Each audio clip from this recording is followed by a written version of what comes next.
Bonjour, je suis Adrien de France et nous allons voir aujourd'hui comment s'assurer que vous passiez plus de temps à travailler sur votre entreprise plutôt que dans votre entreprise.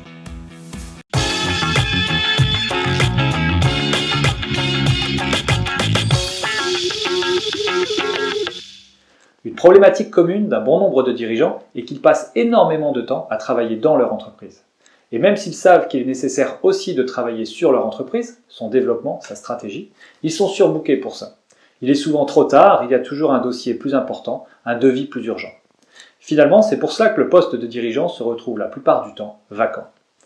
La principale raison est que la plupart des dirigeants ont lancé leur entreprise parce qu'ils étaient vraiment bons dans leur métier. Prenons l'exemple d'un plombier. Au démarrage, il réparait lui-même les fuites d'eau. Le dirigeant d'une agence web alignait lui-même les lignes de code au début.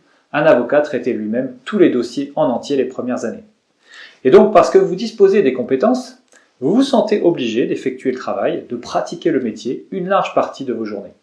Et en vous impliquant autant sur ces tâches, vous manquez de temps pour travailler sur votre business.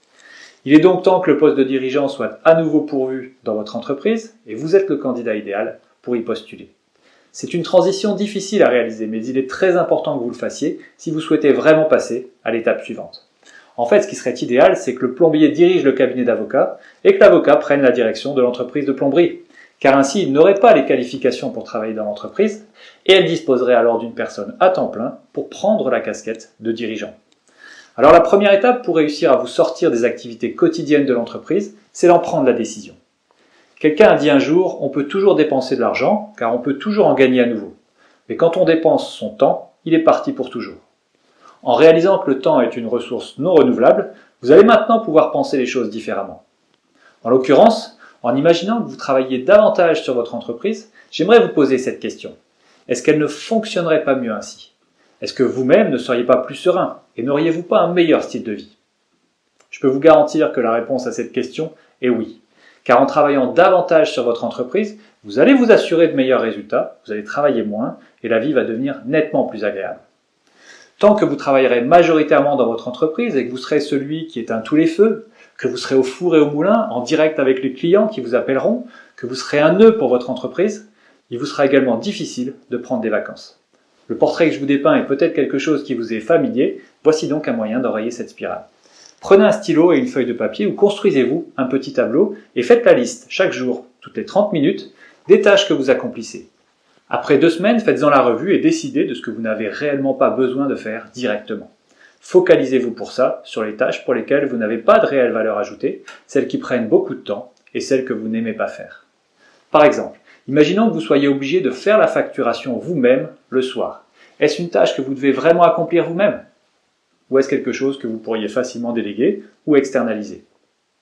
Oui, je sais, l'externaliser va vous coûter 40, 50, 60 € de l'heure. Mais c'est probablement aussi un moyen de mieux utiliser votre propre temps pour vous reposer par exemple, ou pour travailler sur l'entreprise, plutôt que d'établir les factures et faire la comptabilité. Vous ressourcez quelque chose d'important pour votre efficacité. Passez du temps à travailler votre plan marketing ou votre business plan ou préparer une formation pour votre équipe ou effectuer toutes tâches qui vont vous rapporter davantage que 60 € de l'heure seront assurément plus utiles à votre entreprise. Un autre exemple, c'est peut-être vous qui faites chaque jour les dépôts à la banque, qui pointez les encaissements ou qui sortez les poubelles. Ce serait pourtant simple de trouver un moyen pour que quelqu'un d'autre s'occupe de tout ça. En réalité, posez-vous cette question. Qu'est-ce que cela me coûterait de me remplacer pour ces tâches? Si cela représente 30 ou 40 € de l'heure, mais que cela vous permet de rentrer 200 € de l'heure par ailleurs, alors vous auriez tort de ne pas le faire.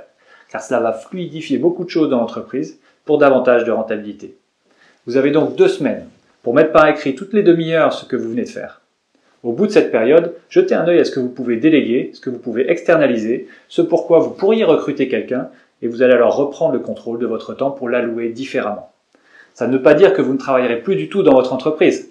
Mais si vous êtes capable de vous dégager déjà 20% de votre temps pour travailler sur elle, vous allez commencer à observer des changements importants et des résultats nettement meilleurs. Et je pense que vous serez également très satisfait de votre nouveau rôle dans votre entreprise, celui de dirigeant. Merci à vous, à bientôt.